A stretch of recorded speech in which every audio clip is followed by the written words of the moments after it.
কাহিনী শুনোৱা হওক অসমীয়া কাহিনীৰ এক শ্ৰব্য সংকলন নতুন লিখকৰ এই নতুন কাহিনীবোৰ শুনিবলৈ আজিয়ে সাবস্ক্ৰাইব কৰক আমাৰ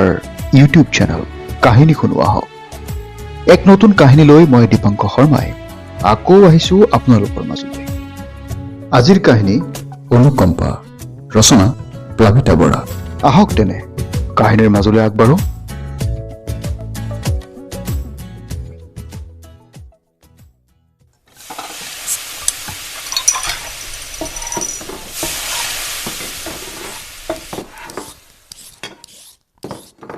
পাকঘৰৰ ৰন্ধা বঢ়াৰ কামখিনি অলপ আগুৱাই বিৰিনাই ঘড়ীটোলৈ চাই ভাবিলে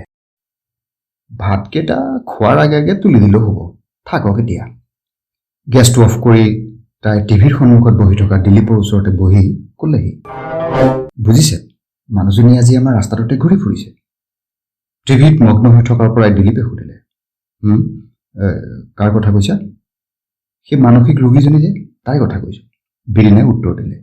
দিলীপে ক'লে মই অথনি দোকানলৈ যাওঁতে ৰাস্তাৰ এটিত বহি থকা দেখিছিলোঁ তাইক বিস্কুটৰ পেকেট এটা কিনি ঘূৰি আহোঁতে তাইক দি থৈ আহিলোঁ হয় নেকি বৰ ভাল কৰিলে দেই বিৰিনাই চকীৰ পৰা উঠি খিৰিকীৰ পৰ্দাখন দাঙি এনে এবাৰ বাহিৰ ফালে চালে ইমান কুঁৱলী ৰাস্তাৰ সিপাৰৰ স্কুলটোকেচোন দেখা নাই এই ঠেটুৱে ধৰা ঠাণ্ডাত মানুহজনী ক'ত আছে বাৰু ঘৰৰ ভিতৰতে ঠেৰেঙা লগা অৱস্থা মানুহৰ জীৱনত কেতিয়া যে দুখ আহে কেতিয়া সুখ আহে একো ক'ব নোৱাৰি পায় এই মানুহজনীৰনো বাৰু কি সংঘাতৰ কাৰণে এনেকুৱা অৱস্থা হ'ল ভাবিলে বৰ বেয়া লাগে বিৰিনাই ঘড়ীটোলৈ চালে 9:15 লৰালৰিকৈ পাকঘৰলৈ গৈ গেছটো জ্বলাই ভাতকেইটা তুলি দিলে দুইটা ল'ৰা ছোৱালী হোষ্টেলত ঘৰখনত বিৰিনা আৰু দিলীপ দুটা প্ৰাণী ৰাতি হ'লেই কিবা নিমামাও লাগে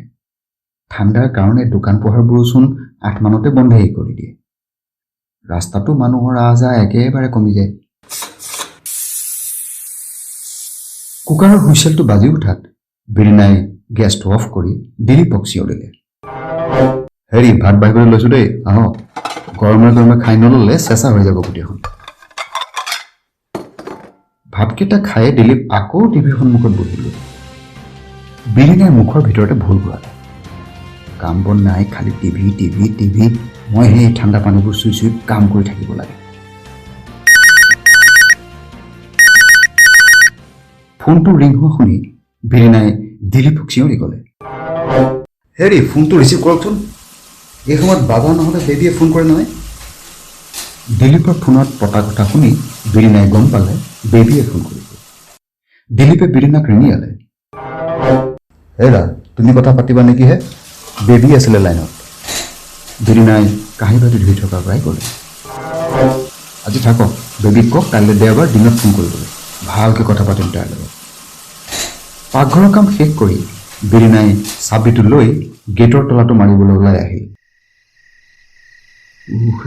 এই ঠাণ্ডাটোৱে মানুহ মাৰিব দেই ছালখন মূৰৰ ওপৰতে তাই ভালকৈ ঢাকি ল'লে তলাটো মাৰি নিজান ৰাস্তাটোলৈ এনেই এবাৰ চকু ফুৰালে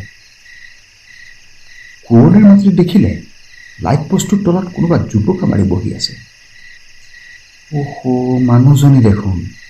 ইছৰাম ইমান ঠাণ্ডাত তাই কেনেকৈ বহি আছে বাৰু এখেতক কওঁ নেকি তাইক মাতি আনক গৈ আমাৰ বাৰান্দাতে শুই থাকিব তাই কিন্তু তাই মাতিলে আহিব জানো বিৰিনাৰ বৰ অসহায় লাগিল তাই ভিতৰলৈ সোমাই আহি দিলীপক কথাটো ক'লেহি বিচনাখন পাৰি শুবলৈ লৈও তাইৰ টোপনি নাহিল বহুত দেৰি ইকাটি সিকাটি কৰি চিলমিলকৈ টোপনিটো আহিছিলহে তেনেকুৱা এটা চিঞৰ এটা শুনি বিৰিনা ঘপককৈ সাৰ পালে ঠিক